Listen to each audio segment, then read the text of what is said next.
Can we introduce? This is Pepita. So for those of you guys listening on the podcast, you really got to go watch it on the YouTube because Pepita is beyond. Pepita is sitting in my lap right now. Oh my God. I know this is mostly an audio format, but for the video aspect of it. For the YouTubers, the people who are smart are watching this. She is this. my dog, otherwise known as my actual human child. Yes. Yes, scientists don't understand how it was possible that this 6-year-old rescue dog was born out of my actual body, but she was. She was. Oh, I sometimes feel that way about Kuma. I'm like, oh, I have never given birth to a human child, but this is my boy. This is my baby. Yes. So she'll be joining us today. Oh, we love that. And I'm so happy to see you, and I'm so happy to be able to talk to you, and I was so happy to get this book in your hands as fast as I humanly could. Yes. Yes. So there's so much to talk about, and I love that we get to go to all the places. So let's set the stage just with the title alone, All the Way to the River. What does that mean? And it sort of sets us up to get into all the other juiciness of what you've shared with us in this gift. Well, okay, so a little background about the story. This is a book about my love story and my harrowing journey with my best friend turned partner, Rhea Elias. We had 17 years of friendship and then 18 months of a love story. Toward the end of her life, she was diagnosed with terminal pancreatic and liver cancer. And at that point, I was unable anymore to pretend that she wasn't actually the love of my life. And so I left my marriage to be with her, and it was my intention to be her caregiver until she died. And we had 6 months of amazing romance, and then we had like a blind side that was like, what? And a lot of this book is about how do you survive the blind sides of life, that no matter how well you think you are planning, orchestrating, and organizing your life, you get the whiplash of like, oh, I thought this was going to be this kind of story, and it turned into that kind of story. She relapsed back into active drug addiction. I relapsed in a really big way back into like a most degraded version of myself, of deep codependency and enabling. And we went to some very dark places. And then she put the drugs down. Another plot turn, sort of got well, and then died of cancer. And then I was left like, what just literally happened? And so the title, the short version of the title is that when she started dying, we started calling her Death the River. And she said, I want you to walk with me all the way to the river.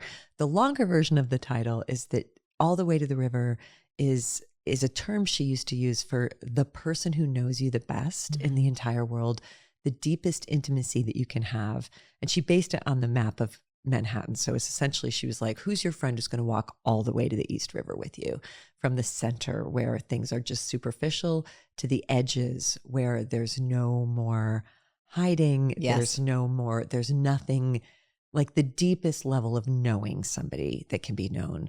And she always said, you're my all the way to the river friend. And I was so proud of that.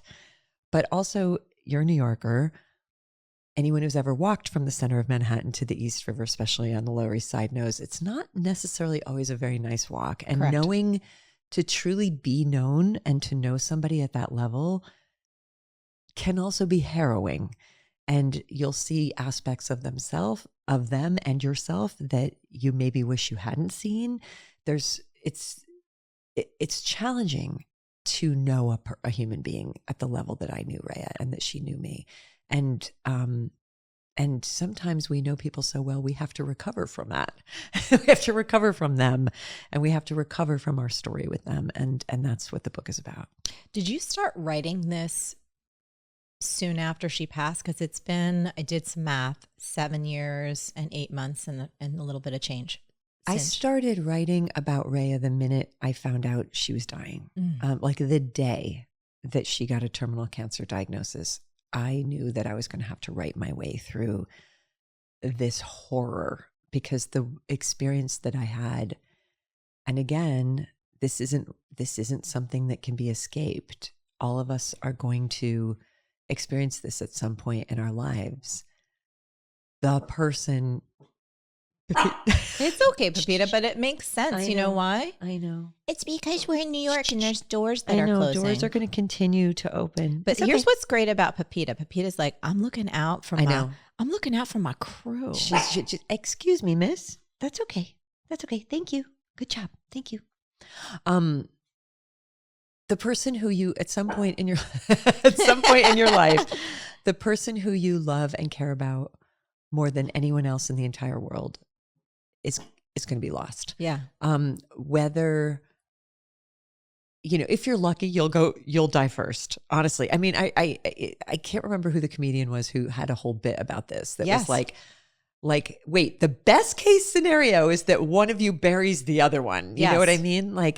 But this is the contract on here in Earth School. Like this is it. And the person who Rhea was the person who I felt like was the ground beneath my feet, the most foundational, the one I couldn't live without. I'm like, we're always negotiating with reality, and we're always negotiating with what I call God, which is another word for reality. And my negotiation was always like, you could take anyone else. Got a long list, in fact. I've got a long list, God, of the people you can kind of people you could have taken before you took Rhea. You know what I mean? Yes. And I bet we all do. Yes. And it's like, wait, this is like, you look at the world and you're like, no, this is the person you're going to take? Really? Right. And the answer is yes, really. And that I experienced that news that she had been given 6 months to live as a kind of existential horror that was, I would say, deeper than any existential horror I have ever felt before. And the only way I know to get out of existential horror is that I've got to write my way out of it. So I started writing, chronicling, and it wasn't even like I was like, she wanted me to write a book about her, but it was more that I just needed the writing as a way to get through. So the book is a culmination of the notes that I was taking during that time, the notes that I was taking after she died, the poetry and the prayers that I was writing, my journal entries, drawings, photographs. Like it's almost, I wanted the book to feel sort of 3D. And that's what it does feel like. I mean, the poetry, I didn't know. I don't know how I didn't know this about you, but I was like, wait, where is this coming from? I didn't write poetry before Rhea got sick. So I also did not know this. Okay. I was just like, because it's stunning. Oh. And the drawings, like when I got this galley, it was in the summertime still, and I was on the beach, and Josh was like, what is like, I was like, I was just so moved that it is not only 3D, but it feels otherworldly in a way that is, and again, everything I've read of yours is beyond magical. And obviously the world knows so much of that, but this just presses into different levels of the cosmos in such a 3D way. So successful, beyond successful in that regard. And like, this is just me curious, because you know me, I'm like a curious cat about everything. Yeah. It's like, when you're chronicling or taking notes, do you just always carry around like a little journal, or do you have like journaling time in the morning? Like, I know Letters from Love and that kind of personal practice. Yeah. But how do you approach it otherwise? Voice memos, or just scribbling down notes? Voice memos, scribbling down notes, letters from love, journaling. It's when I was writing Eat, Pray, Love, I had a little notebook with me all the time while I was traveling, and I would jot down things. And then at the end of the day, I would compile what I had written into my journals. And then when I was done with that, when it was time to write the book, I had like a 3-foot tall stack of journals. And then I just paged, believe it, I only went through it once, but I went through it really fast. And I just felt, it's like, you know what a water diviner is? Like somebody who it's a mystical ability to find water. Yes. There are people who and they take a stick, I think it's a willow stick or a willow branch, and they can walk over the ground and they can feel where the water is under the ground. So that's how I read my journals when I'm going to write. I'm just feeling for what belongs in a book. Yes. And so when it finally came time to sit down and write this book, I mean, I had thousands of pages of notes, and also an earlier draft of the book that was written as this weird little novella that was fictional, because I was like, maybe I can tell this story fictionally and I don't have to expose myself for her, And then this other version of the book that was just poems, I'm like, maybe I can just talk about how things feel without talking about what happened, And it was like, honey, after like 6 years of that, God was like, girl, actually Rhea was like, girl, yes, sit down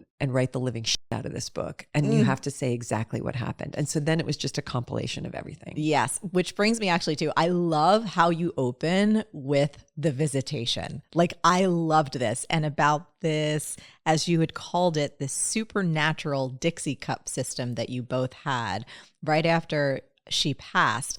Can you just tell us a little bit about that party in LA, which again, I'm cracking up, where the intuitive came up to you, and then what Rhea said to you in the conversation in your head. And I'm dying here. So the dead die, but they don't always leave.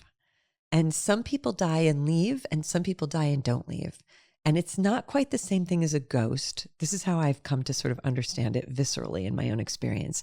It's just that in spirit, they decide to stick around and stay close and help, And Rhea stuck around me very closely immediately after her death, to the point that I would say to people, Rhea is more vivid and present in death than most people are in life. I mean, Rhea was always very vivid and very present, but I'm like, she's still, to me, the most vivid presence in this room, and she's not even here.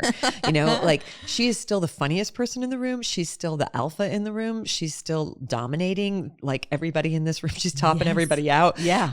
And she's still in conversation with me. Like, and it was direct communion. Like, she was talking to me all day. Like, and all I had to do was ask her a question. She would answer it. She was so vividly present. So one example, and it was like such a comfort, because it was like, oh, she's right here. Yes. And I was at this event in LA about 6 months after Rhea died, and this woman came up to me. It's such an LA story. Yes. Too. This woman came up to me and she was like, hi, Elizabeth. I understand. First of all, I know when someone calls me Elizabeth that they don't know me. Yes. You're like, I'm like, you don't know me. Here we go. And she's like, I understand that your partner passed recently, and I'm so sorry for your loss, but I want to tell you that, she's been coming to me recently in dreams and visions. I'm a professional intuitive, and I have an instinct for this. And she wants to communicate with you. And Rhea said inside my head, tell this bitch to shut the up. No, tell this bitch she can right off, right? And I was like trying so hard not to laugh. And the woman takes her business card and she hands it to me, and she's like, here's my business card. If you ever want to jump on a call, Rhea would like, if you want to have direct communication with Rhea. And Rhea goes, tell this she can jump directly up my dead ass, right? Like, and it was just so, and I'm like smiling at this lady, like, thank you for your concern, I really appreciate it. But it was exactly like the way and this just makes me want to cry right now, but I know there are people who get this, like, in a crowded room, yes, we would just give each other a look, and that tiny little glance would be an entire historical story. Like, we'd see somebody doing something and we'd just be like, you getting this? Like you saying this? We're going to check in about this later. Yes. Like, or Rhea would give me a look as she was always my bodyguard, where like somebody would be, especially after We Pray Love, somebody would be approaching me and she'd be like, she's like, do you need me to come over here? Are we good? Like, and she would just like clock the room and be like, who's coming for my friend right now? Totally. So that presence got me through. It didn't take grief away, but she was with me in my grief for such a long time. And I truly do not know how I would have survived it. Ray used to say, and she said this even as she knew she was dying, I'm not going to leave until we're both ready. Mm. And I was not ready when she left, and she wasn't either. So she didn't leave. Yes. Right? She stuck around. And now I feel that she has left. Mm. She may still be showing up for other people who she feels aren't ready for her to leave. But with me, that presence is not here. Like, it's every once in a while now I'll get a Rhea moment. But for the most part, I'm like, nope, she's not here. And that must mean that she knows that I'm ready to live. Because I wasn't after she died. Yeah. I mean, again, it makes me cry right now because I was actually thinking as I was going through and I was talking about this, I was like, oh my gosh, so this book, because it is so gorgeous on every level. I was curious if she like came back around, at this moment, just because I have never witnessed a story like this before, and it's just amazing. Anyway.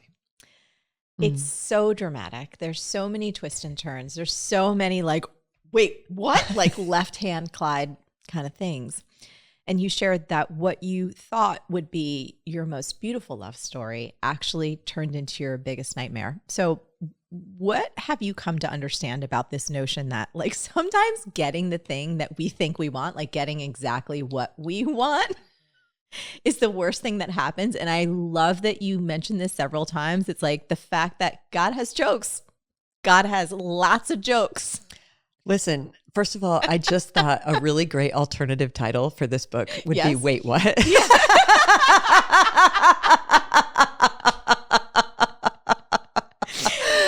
But I actually think, I've often said that all of us by the age of 40 could write a memoir called Not Exactly What I Planned. But like we could all also write a memoir called Wait, What? Because like life in human form is that. Yes. And what I feel like and I believe I live in a friendly universe. Yeah. Right? I believe I live in a friendly universe, which I think is a really important question to like, do you believe this is a friendly universe or do you believe this is a malicious or indifferent universe? I believe I live in a friendly universe. So the wait whats are like, wait, really? Like this is the outcome. So one thing, there's this great, Richard Rohr, the theologian Richard Rohr, he's amazing, wonderful. Only from your writing. He has this wonderful line that I think is true. And again, I use the word God a lot, but it can just mean the universe, the Tao, the way, the cosmos, destiny, reality. Is always another good word for God. But like he said, if there's one thing we can know about God by looking at what's the presence is, what appears to be happening on earth, is that God really seems to love freedom. Really seems to love freedom because God gives all of us an almost infinite amount of it. You have so many choices every single minute of the day. It's like choice all the time. And I have a God who doesn't stop me from doing anything that I think is a great idea. Like I'm like, I've got a good idea. And God's like, okay. Yes. I'm going to let you do that. Yeah. I'm going to let you do that. I'm going to let you get married again. I'm going to let you get married again. I'm going to let you do that. Yes. Like, I'm going to let you leave that marriage to go be with your best friend. I'm going to let you do that. Yeah. Like, I'm going to let you keep doing that. I'm going to let you keep doing and fill in the blank in your own life, y'all. I'm going to let you keep doing that thing that you keep doing until you're satisfied, right? Like until you've done it so many times, and we all know this line about like addiction is a bad idea you keep repeating, right? Yes. It's such a simple, like, it's like you get this bad idea and then you're like, I'm going to do that bad idea again. Yes. And you know what? I think I'm going to do that bad idea again. I'm going to keep doing that bad idea. So many times in life, I've been given the opportunity of infinite choice. And I'm like, I'm going to make that same decision again. And I'm going to make, and for me, what that looks like, and I do identify as a sex and love addict in active recovery, what that looks like is somebody's going to make me whole. Somebody is going to love me into wellness. Somebody is going to meet me, match me, complete me, see me, save me, fulfill me. Is it you? Is it you? Is it you? Is it you? And God's like, keep trying. No, keep trying that. Like, keep trying that. Like, try someone else. Try a woman. Like, try an open relationship. Try a closed relationship. Try somebody older. Try somebody younger. Try somebody who loves you more than you love them. Try somebody who you love more than they love you. Try somebody who's really bad to you. Try somebody who's really good to you. Like, I mean, I have put in the hours, Marie. I have put in the hours. I have fully done my research on this. I am 56 years old. And for 35 uninterrupted years, this is what I did. I went from person to person to person to person. And with Rhea, I was like, but I really know this person. Yeah. This has been my best friend. Like, there's not going to be, I can't know anybody better than this. There will be no surprises here. Yes. And God's like, okay, go ahead. Go ahead, honey. Go ahead and do that. Not so that you can be punished, but so that you can learn. Yeah. You know, because I live by the Earth School model. This is Earth School. Yeah. So, which I don't even know how, because I never share my questions in advance, but this is exactly where we're going next. So I loved losing my stuff on the beach, or perhaps we can see it this way. So the Earth School model. Yeah. Which I am aligned with. And I love the question that you have, which many of us can ask ourselves at many points in life. Like, why me? Like, what the hell did I do karmically in this life? Do you know what I mean? Like, this has got to be punishment, Catholic here. And it's a super unuseful question to ask. And you write, maybe the way more fruitful question, again, this is your words, how might this terrible situation be perfectly designed to help me evolve? I was like, yes. So share the Earth School model and we can kind of dive into that. Yeah. I mean, Earth School is a concept that many cultures have lived by. Certainly in the East, this is definitely considered to just be understood.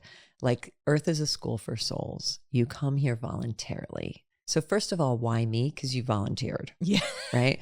So like, and you volunteered for this exact curriculum. Yes. Like, you designed the curriculum. Your soul designed this exact curriculum so that you could have experiences that could not be had any other way. And when you look around even at our universe, as far as we know it, like, so far, one thing we can definitely know about Earth, it's a very special place. Like, this, whatever's happening here does not appear to be happening anywhere else.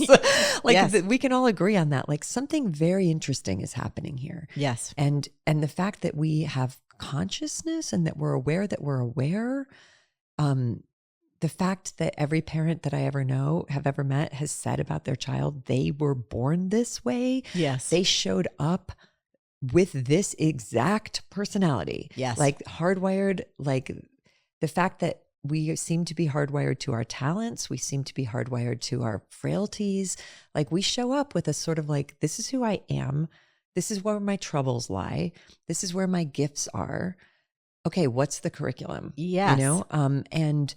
And so this idea is like, there's a quote from Mark Twain that I put in the book that I love, which is a man who picks up a cat by the tail learns something he cannot learn any other way. Like, so much of our lives is about just picking up cats by the tail and, you know, maybe multiple cats, multiple times. Maybe it'll work better if it's a Siamese cat. I don't know, you know, and just having these lessons and being like, how can I grow? Yes. Right. And then this idea that is repeated through many cultures too, that you've got these soul contracts with other people who show up, who volunteer to be your challengers. Another word for that is abuser, right? But it's like, oh, you showed up offering to be my alcoholic parent. Yes. My unfaithful partner, my child who breaks my heart, my tyrannical boss, my awful neighbor. Like, you're showing up in these roles. We take on these roles, and out of love for each other, we volunteer to do these terrible things to each other until we can change. Yes. Byron Katie, I remember, like, one of the last workshops I ever took with her, at the end, she just said, people are going to grind at you and grind at you and grind at you until you change. They're helping you until you grow, until you transform. That, and she always says, everyone in the world is enlightened except me. They're all here to help me get enlightened. Everyone's playing a role to help me get enlightened. Right? But first of all, how much we love her. I mean, love. That the notion of soul contracts, I forget where I first read it or heard it, but I remember distinctly stumbling across that, and my whole body resonated. Yes. That there was some deep well of truth that I had forgotten that was so accurate about it. And anytime I just have conversations with people, like, sometimes I feel out a little bit if they're a friend or a colleague. I'm like, do you know anything about soul contracts? And they're like, no, wait, what's that? And then I just share my understanding, and they're like, wow, that really makes a lot of sense. And so in the book, when you talked about your friend Barb's notion, and specifically, and again, I loved the cinematic nature of this because I love imagery, greetings from the cosmic boardroom. Yeah. And so I love just to like play with this a little bit more and correct me anywhere that I didn't get this right. But this idea that even before a body, like we're sitting around a huge boardroom with all of these other souls and with our little curriculums in hand. And okay, I need someone who's going to play this part. Yeah. You know, and I loved, and again, this is my interpretation of it, but it was like, oh, there's all these people like, oh, I'm going to be the loving best friend, or I'm going to be the, you know, the neighbor, this, that, and then someone is really brave and says, I'm going to be the one that abuses you. Yeah. I'll do it for you, honey. I'll do it for you, honey. I'll do that. Yes. Yeah. I'll give you that. I'll give you that gift. Like it makes me want to gotcha. cry. You know, and Barb and I talk about this all the time, and Barb used to talk about this with Rhea because they were really good friends. So we were all in agreement that this is what was happening. And Barb and I will now look at each other when something's going down and go, greetings from the boardroom, right? Greetings from the boardroom, you know, and just, you know, and we always talk about that moment in the boardroom where someone's like, I'm going to need an abuser because this is the lifetime where I'm going to learn how to stop being abused. Like this is the lifetime where I'm actually going to find my own value. So I'm going to need some people to push me really hard on this. I'm going to need some parents who treat me like garbage. Yep. I'm going to need partners who constantly tell me that I'm a piece of shit and that I'm unworthy. Like, because there's no other way that I'm going to get this. Like I've done it 10 lifetimes and I didn't get it. Yeah.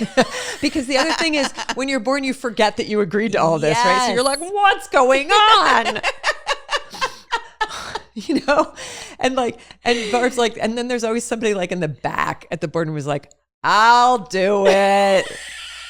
I'll do it again. It's going to suck for me and it's going to suck for you. But like, I'll do it. And yeah, this is the way to see it. Martha Beck has this beautiful interpretation of like the 3 levels of evolution, that it starts with, why is this happening to me? Which is just panic and victimization. Yeah. And then as you start to sort of breathe through it, the next level is curiosity. Why is this happening to me? Right? Same words, but just a different tone. And then the final realization, when you see the gift in it, and you see this awe of like the machinations of the universe and all that you have to gain and be given by this, that you feel so humbled and amazed that you actually are like, why is this happening to me? Like, how did I get so lucky? So many times that you had said like, you think you're going to get something and you get something else. Yeah. So in a way, it all circles kind of around itself, where it's like the thing I thought was going to be the best thing that ever is going to happen to me turns out to be the worst thing that's ever going to happen to me. And that in turn becomes the best thing that ever happened to me. Yes. But when you're in the worst part of it, you cannot see that. Absolutely not. No. Like, and anyone who says, find the gift in this, it's like, I want to punch you in the face. Yeah, so I've got a gift. It's yeah. my middle finger in your face. And yet all of us have been through things where 10, 20 years down the road, correct, you're like, oh, now I see why that had to be taken away from me. Right? I never would have, and I would never wish it on anyone else. Yes. But now I see. So I want to cruise around a brief history of women overgiving. You and I share a lot of passion about this particular topic. And I also want to thank you because I had never gone down the rabbit holes of specific terms around codependency. And I never heard the term lava before. Yeah. So for anyone who's maybe like me listening, tuning in today, share with me what lava is and what have you come to understand around so many of us women who give of ourselves to death. Love, approval, validation, and acceptance. Okay. Lava. It's what a lot of us are seeking. Yes. Right? And it's what a lot of us will abandon ourselves for in multiple egregious ways forever to get. Because we have been taught that we actually cannot survive without getting these things from external sources, especially women. Right? What do I have to become? What do I have to shapeshift into to get lava from you? And the thing that can become really insidious, and because I did all this research for everyone so that you don't have to, although I bet you all did it too. Like sometimes you'll meet somebody who gives you such an incredible dose of lava that that's my drug. I've used and abused drugs and alcohol in other ways, but nothing compares to lava. Like if you can pour that on me, like infinite love, approval, validation, and acceptance, the otherworldly high that I can go into is incredible. It is the best feeling in the entire universe. I have been chasing that ever since my first kiss when I was 13 years old. I'm like, this is the like this feeling is the thing. And it doesn't help that our entire culture reiterates that with every single cultural offering, every single advertisement, every single song, every single movie, every single like piece of technology now. Everything is like all about, and every romantic story that you've ever heard is like, we're constantly being told this is what you're here for, is to get this. Yeah. You've got to get this and you've got to lock it down. And keep it. And if it starts like moving away. What? No, you don't. That's you do right. not remove the love, attention, validation, and acceptance from me once you've gotten me addicted to it from you. Yes. Right? So once I think you're my source of that, and then you take it away, I'm going to Jones so hard. I'm going to crash so hard. And then my manipulation is going to pop up where it's like, what do I have to do to keep this? Yeah. Like, what do I have to give you? How do I have to make you see me in a particular way so that I can get even like a crumb of it back that you used to give to me so freely? And now we're in hell. That becomes the ninth circle of hell. It's an incredibly dangerous thing for me to go looking for that outside of myself and outside of what I call God. It is where I get sick and it's where I get lost. And I'm a pretty tough case of this. As I said, I fully identify as a sex and love addict. There are people who can navigate that with much less drama and trauma than I can. But for a multitude of family history, cultural history, karma, contracts from the boardroom, this is my Achilles heel. Yeah. Like this is where I hurt myself again and again and again, and where I hurt others. And the need to get that lava from people turns me into a vampire who goes out there and tries to procure that substance that she needs to survive, without which I feel like life has no meaning. Not anymore, but without which I have traditionally and historically felt like life has no meaning. And what's that chasm been for you? Like what time are we looking at now between when you feel rooted in a more free version of Liz than you had known your entire life? It's been 6.5 years. Wow. And I saw you at one of my last rock bottoms when I first came to do an interview and showed up, and I was a sobbing wreck, and we had to postpone the interview because I couldn't function. And you were like, okay, we're going to slap on some earrings. Yes. Yes. No, like, honey, if I give you remember. these nice big earrings to put on, do you think we could do the interview? And and that was like that was my last run. I mean, I also remember too, because I was thinking back as I was reading these stories, when you invited me to the penthouse party. And you took me in, and I was like, wait a minute, where did this apartment come from? And you're like, I just got it. I was like, how the hell did how did all this happen? And your face was so clear. You're like, honey, we don't have much time. Yeah. And I was like, and my heart broke because I was starting to thread all these pieces together, having known you for a while. Yeah. And it's just like, I just want to say though, congratulations, because it's so beautiful how like the generous gift that you're giving all of us by sharing these stories, and then where you are now, it's just so hopeful. Thank you, dear. There's a line, it's in the book, and an old timer in 12 Steps said it to me, and I love it. And they said, addiction is giving up everything for one thing, and recovery is giving up one thing for everything. So routinely in my life, I have given up everything for one thing, that thing being, I was about to say that thing being a person, but it isn't really a person, that thing being lava. Like who's embodied in that, whatever, put the name and face on whoever it is in any given year, who I've decided is my source. And I've given up routinely my dignity, my money, my creative path, my friendships, my work, where I lived, like just yeah, throw it on the fire. I don't need it. Like throw everything on the fire for that. I came into a contract with that God who gave me so much freedom all those years, who gave me enough rope to hang myself and everyone else. And just like, because that God's always like, try it. Like really, and not in a sinister way, just try it. Like, do you think drugs will make you happier? Try it. Yeah. Do you think shopping will make you happier? Try it. Right? Whatever the thing is, like try it. Go ahead and try it. Like, do you think gaming, gambling, smoking, alcohol, like controlling other people? Try it. Yeah. Sweetheart, try it. Go try it as hard as you can try it. And what I finally heard through all my chaos was this loving, infinite voice that said, I've given you 50 years to try everything that's available and everyone that's available to be happy. Have you had enough? If you haven't, go try more. Like, go do DMT, go do ayahuasca, go do mushrooms, I don't want there to be any part of you that thinks that there might be something you didn't try yet. Try therapy, try this, try it. Really, honey, try it. And when you've tried everything and that ancient ache of emptiness is still there, come to me. But I want you to come to me voluntarily. I'm not going to make you come to me. Like, come to me when you're curious about me. And then let me show you what I can give you. But come to me empty-handed.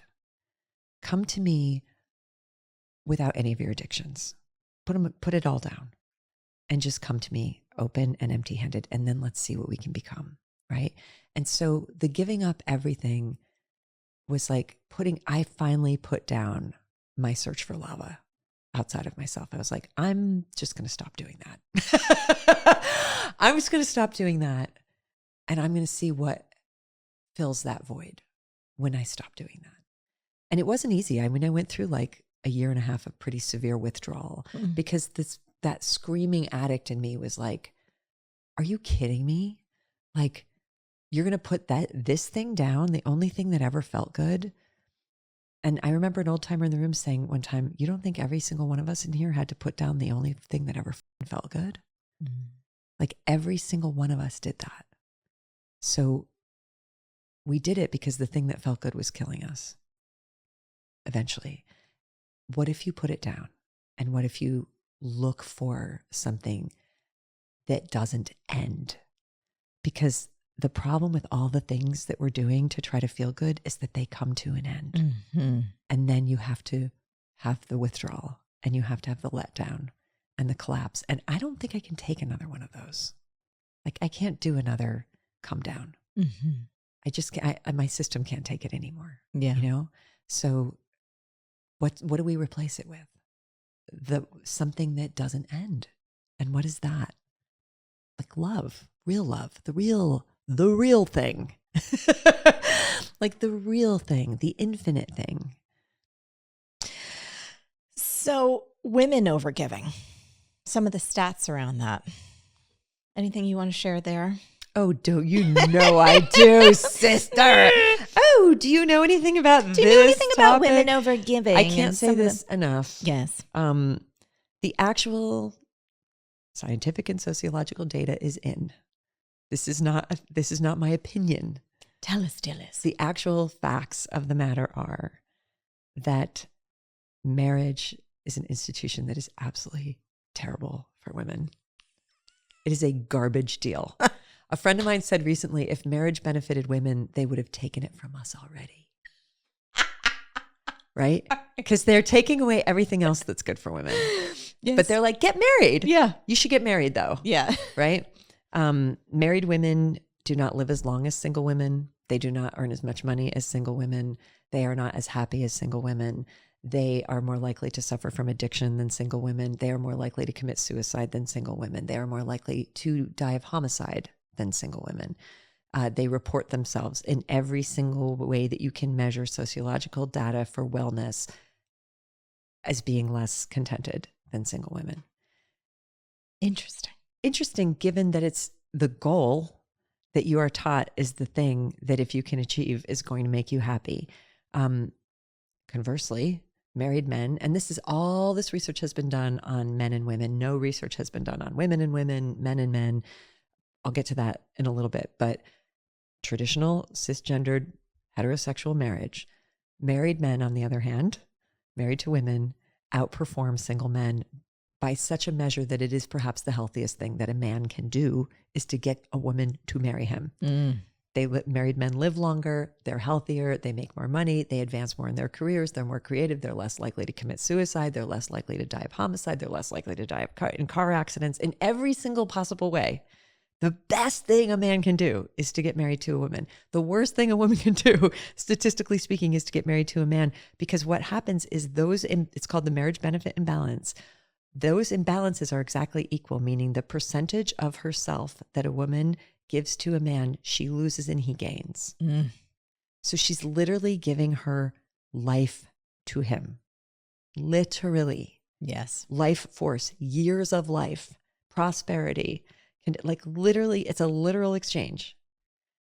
So this is what is called the marriage benefit imbalance, but it is indicative too of just in general how women are.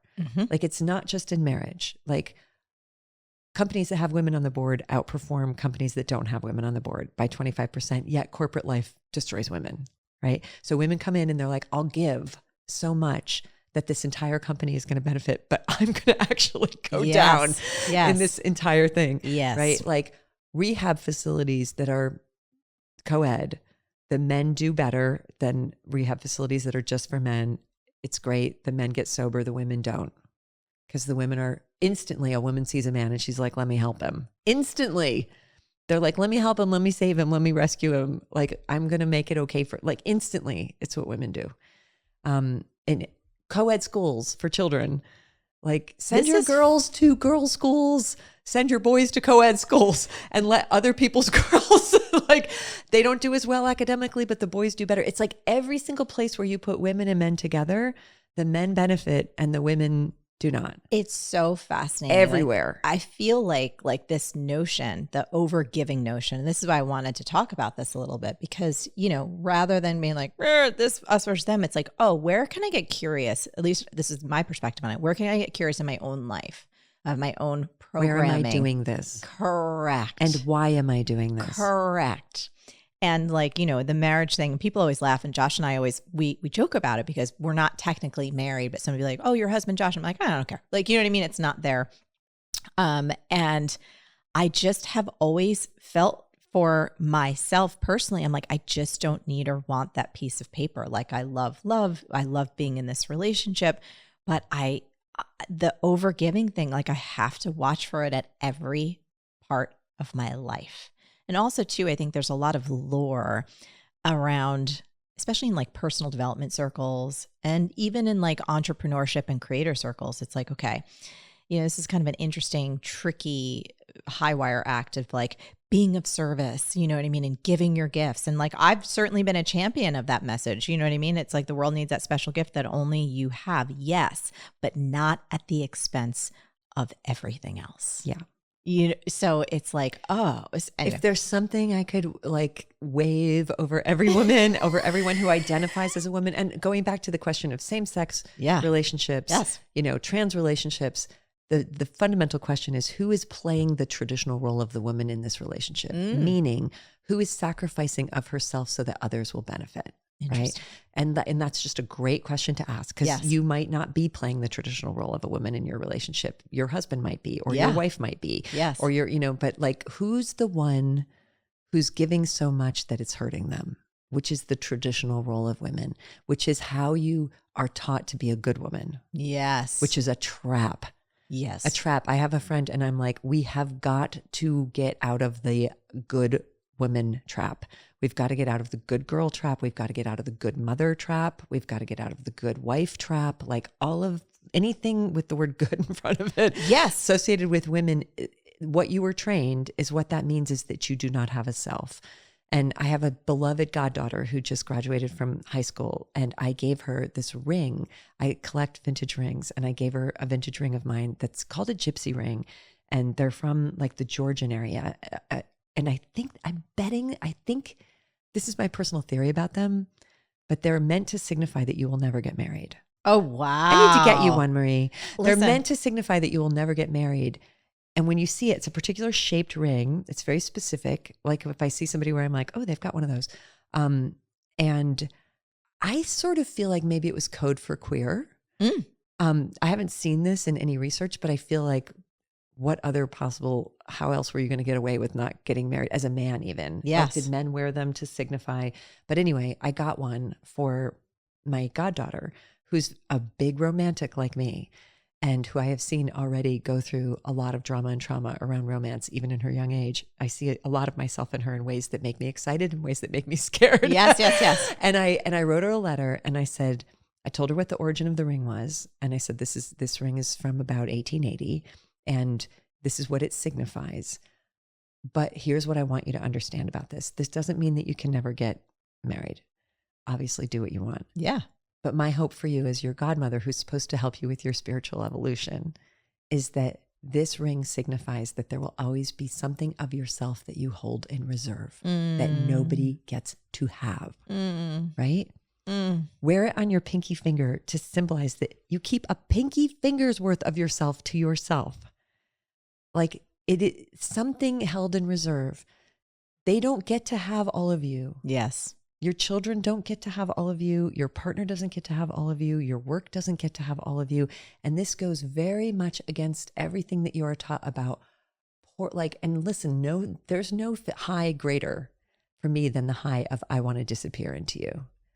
But underneath that high and that desire is a central trauma that in my life expresses as I don't want to be here.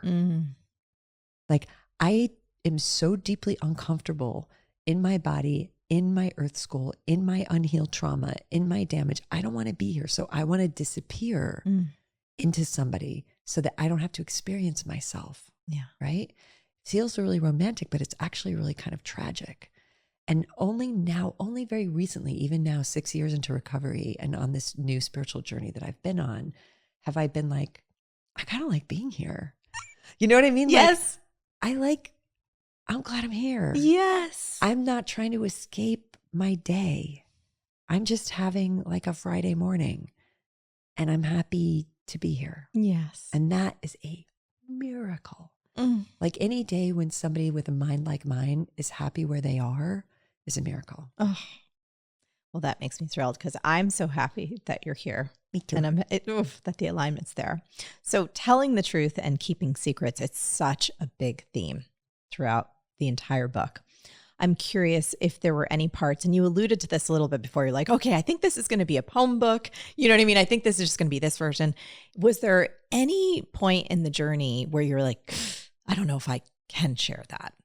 Well, initially, absolutely. Yeah. Like in the immediate aftermath of Rhea's death, I was like, I'm not writing a book about Rhea ever. Like, I'm never, ever going to do this. I actually just need to move on from what was just the most traumatic thing I've ever been through. Yes. And I don't want to kick up any of this. I also don't want to kick up anybody's opinions about any of this. Right. I also don't want to deal with any of the players who were involved. Like I want to get as far away from this as I can. And God's like, okay, try to get as far away from it as you can.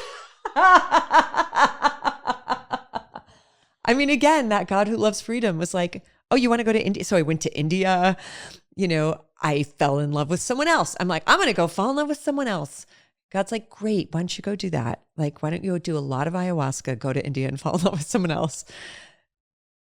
Fortunately, all of those things collapsed really quickly, you know, and then this story just kept pulsing. Yes. You know, I wanted to get away from it, but it didn't get away from me.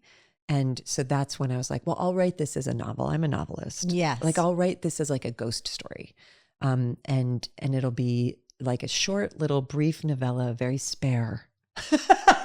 I'll write this in a very spare way. And I did that. And the book is I like that book, but I sent it to my agent when I was done with it and said, I just wrote a book, but don't show it to anybody because I don't think this is it. And then I wrote City of Girls. Yes. And then I wrote another novel, The Snow Forest. And then that didn't get published for other reasons, but it will be someday. And then the story still is like, So it was hanging out. It was like, it's like, you can go write 2 other books. right. Am I next? Oh, But- not right now. But Am I'm I just next? going to be as patient as infinity. Yes. And I'm just going to sit here not going away. And then I wrote it. And then I was like, I'll write it as poetry. And then I wrote it as poetry and I actually sold that book and was going to publish that book. And then when it came time to edit it, I looked at it and I'm like, this is such a dodge. Like, you're writing about the feelings, but not about what happened.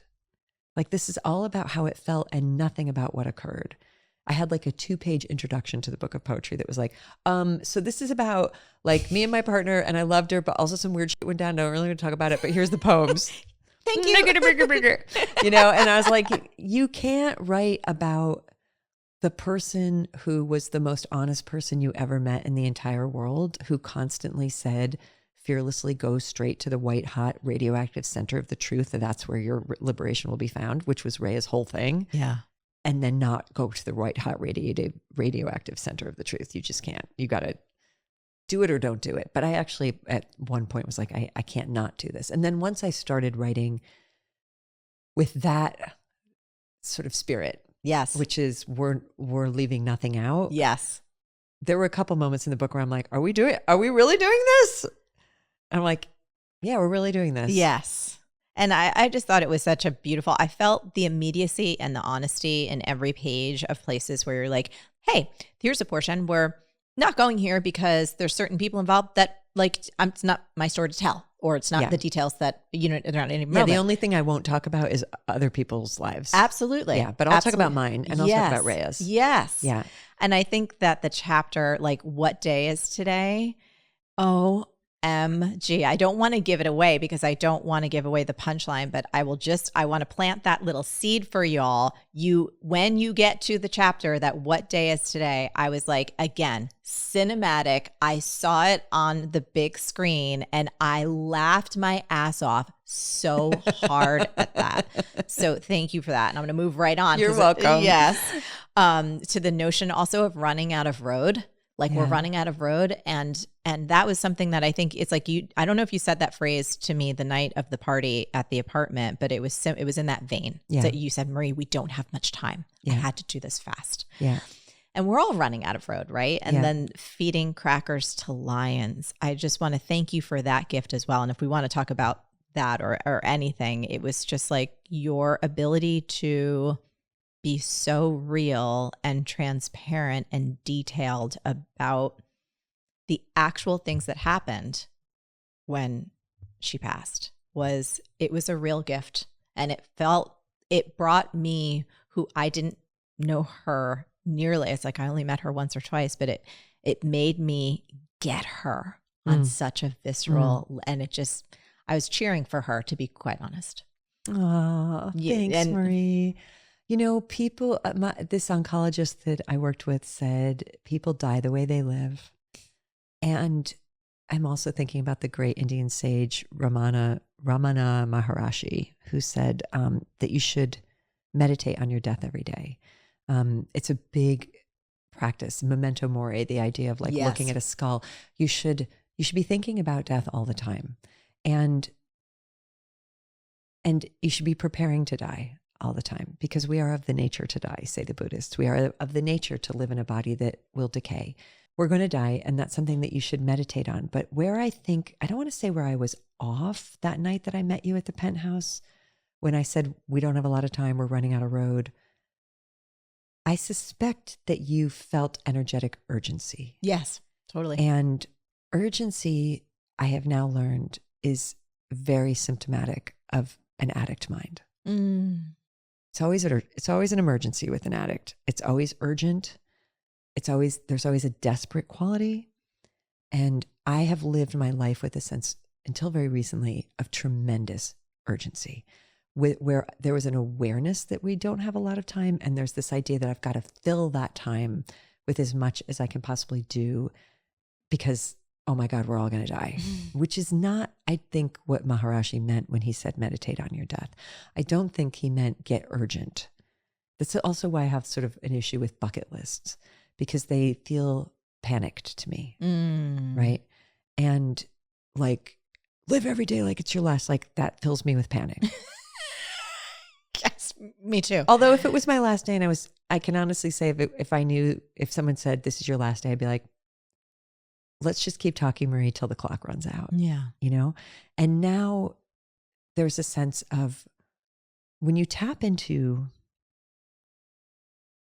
the eternal, the urgency drops, right?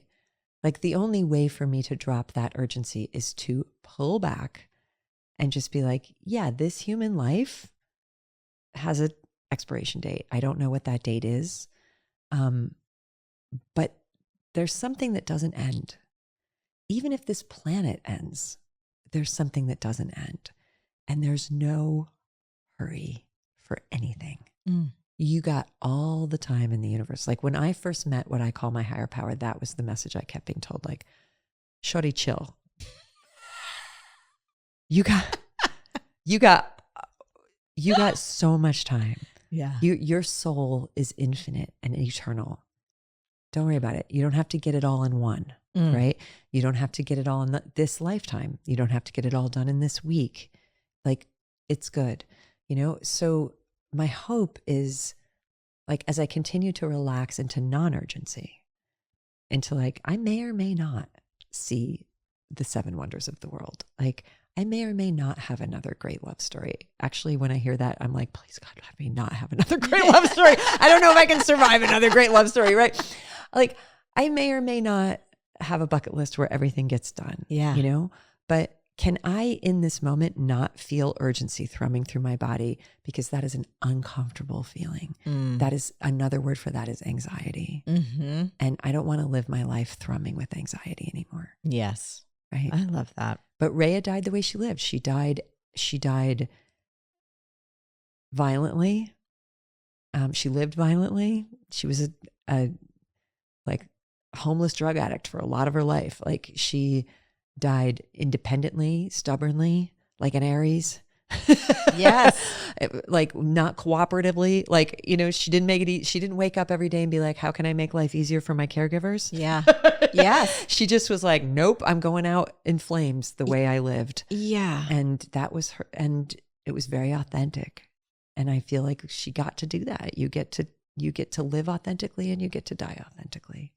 The moment of peace and joy at the end, the reflection of the expression that came over her face, that brought me to tears when I read that, because in other accounts, things that I've been privy to, conversations, witnessings, there is a little bit of a thread there around some type of momentary shift that is observable to people.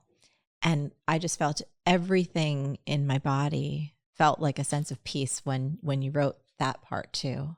And I was like, again, cheering. Yeah. Thanks, Marie. Yeah. Thank you.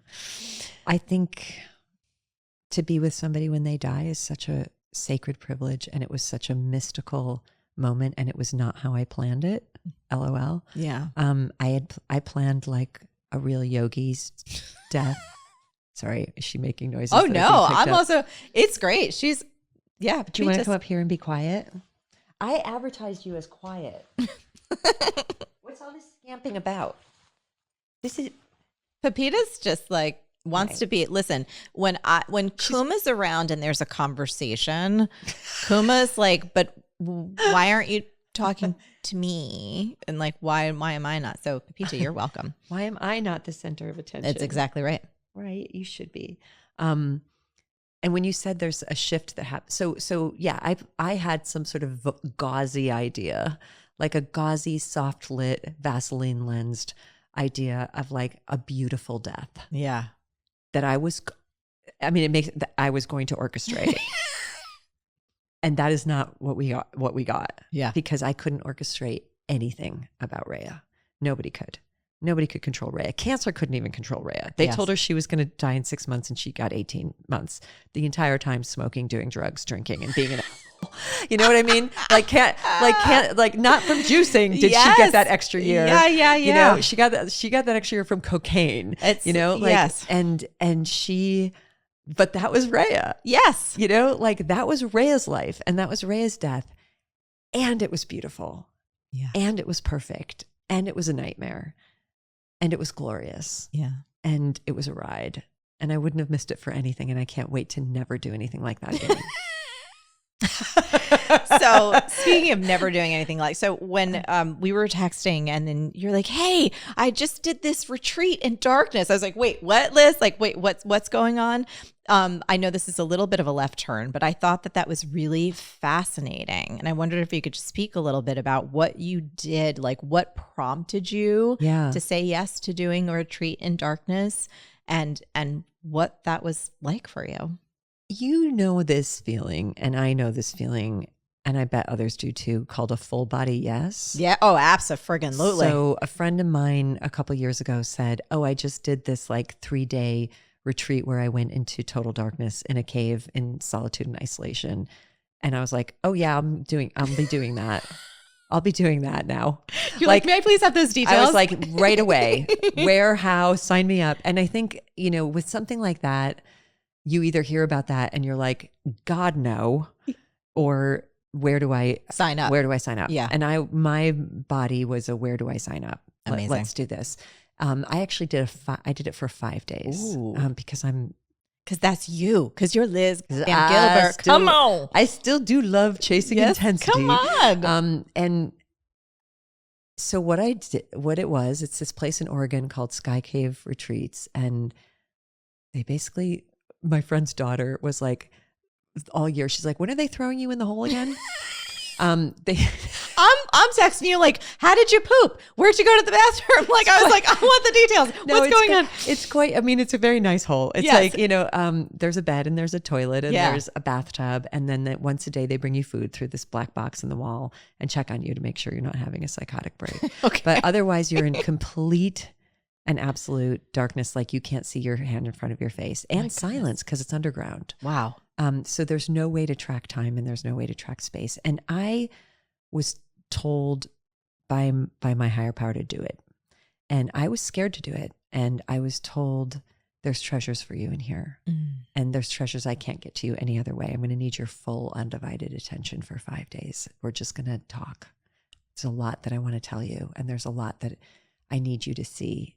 And I need there to be nothing that can distract you. Like for me to go somewhere without a notebook and not be able to write put me in a room with a notebook. I'm happy forever. That's where I live, you know, but not even that, you know, like not even that. So just, you can't reach for anything. And what I saw was we are so not alone. Like you can't be alone. Like if you tried, because I tried, go put yourself in a dark hole. Like the number of entities that came to visit me. My dead grandmother came to visit me. Richard from Texas, from Eat, Pray, Love, who died in 2010, came to visit me and coach me through some of the really difficult moments. God was with me the entire time. Like ancestors, angels, presences. There was not a single, and it was difficult and it was arduous. And sometimes it was boring. It wasn't that boring though. The guy who orchestrated it said, in his experience, people who are capable of feeling do not get bored.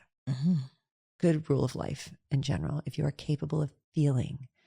But I had a lot of feelings that were really uncomfortable, a lot of grief, anxiety, fear, anger, you know, like all the big hot feelings came up. And there was nothing that came up that wasn't met with love. There was nothing that came up that wasn't instantly, there wasn't something there that was like, we love you. We've got you. We see that you're in this difficult point and we have guidance for you. You know, and we're with you. So it was an amazing thing to learn. I feel coming out of it more grounded than I've ever felt in my life, like more calm and more just like, oh, it's all good. You know, whatever's going on here, you are so loved, to quote my sticker that I always give to everybody. Yes. You are so loved. You are so supported. You are so supported by so many unimaginable souls. So, and I don't ever want to do it again. And I don't need to do it again. Yes, you did it. And I don't need to do it again. But to go, as a curiosity for me, like if you took everything away, what's left is what I wanted to see. And what was left was love and support. That's all there is. It's the only thing going on here. They didn't send you here to this earth school that is a very challenging earth school with no support and no guidance and no love. Like the cosmos knew that what you were about, it is so brave to be born. There's not a single person you're ever going to meet, I don't care how much privilege somebody holds, who will get to the end of their life and be like, that was easy. That's so easy. I don't know why everybody makes a big deal about it. Whatever. I found that to be very straightforward. I found this to just go kind of how I was expecting it to go. No surprises there. Nope. And you know what? I was good at everything. I was just really good at everything, and everything came very naturally to me. It was actually really just all fun. No, I didn't experience any particular challenges. No. Everything was like just no. Like straight A's all the way. Whatever. Hashtag overachiever. Yeah, nailed it in one. No one said no one ever. To quote, like no one. And they didn't send you here without support. Yes. Because they were like, you sure you want to do this? Yes. Because this is really brave. There's a Hindu tradition that says that I studied when I was at the ashram in India that says that right like somewhere around like a few months into gestation, because what happens when you gestate, this is their theory and I think it's adorable and I love it. Like at the moment that you take form into that cluster of cells to decide to be born, you forget why you decided to do this. Right. It's like this whole like that, like you like have a the Men whole in Black memory wand. 100%. Like You have the whole thing planned, and then it's like, and then you're just like, I'm just floating around in the void, and I don't know, like I'm not a nothing, I'm a nothing, and then right, like somewhere along the way, essentially, and this is an ancient idea long before there was film, but they show you everything that's going to happen in your life, and then there's the panic starts, and there's the panic starts. And that's the first kick that a baby gives is like, no, I don't want to do it. Oh my God. What did I get myself into? Oh my God, no. And then that's funny. The saying there is that they give you, and that's why babies are born crying. Yes. Like, I'm like, can I take this back? Like too late. Like you signed up for the ride. Can't get off the ride. Like you're in, you went down that chute and That's you're going, right. But they also say that there's this one mantra, there's this one meditation that all humans are given, which is the sound of breath, which is hamsa. So it's like inhale, exhale, and hamsa in Sanskrit means I am that. So all you have to do is take a breath in and a breath out and remember that you are the infinite. You are the eternal. Like this is a story that you're in. But like your true soul is that of the everything. And that's all you're going to need. That first breath and that second inhale and the exhale, and you'll be all right. It's so sweet. It's so sweet. And it's so fun. I love it. And I love you. And I want to thank you. I have like 2 little quick lightning round questions, but to put a button on this, y'all, you got to get your paws on all the way to the river. Get it for you and your friends. It is just so gorgeous. I'm so grateful for you on this planet, and that we get to do this little version of Earth School, circling around, and for Pepita, the sleeping princess right there, who is she's fabulous. She's like, now I can rest. Now I can rest. I don't have to defend anybody from the elevator sounds anymore. No, we're all good, New York City. So best life upgrade you made in the past year? Like it could be something you discovered, something you stopped doing, a small purchase, a big purchase, something you kept doing. Is there any good life upgrade? I always love asking people this because sometimes folks have discoveries and I'm like, how did you hear about that? And they're like, I don't know. And then it becomes. That's a good question. I would say I stopped buying meat. You stopped buying meat? I haven't stopped eating meat because I always want to be a good guest. Yeah. And if a person makes a meal and puts it in front of me, I will eat it. Okay. Because I think it's an act of love to eat whatever you're served. Okay. And I learned that in India too. It's like food is sacred. Somebody offering the food of their culture. Yes. I am never going to say no to whatever. Like I've eaten practically raw frogs in Laos, like whatever. Yes, like, yes. So But I will not purchase meat anymore. Okay. Because I don't want to feed into the algorithm of the meat industry. Amazing. With my money. So I love it. There's no meat in my house. I don't order meat at a restaurant.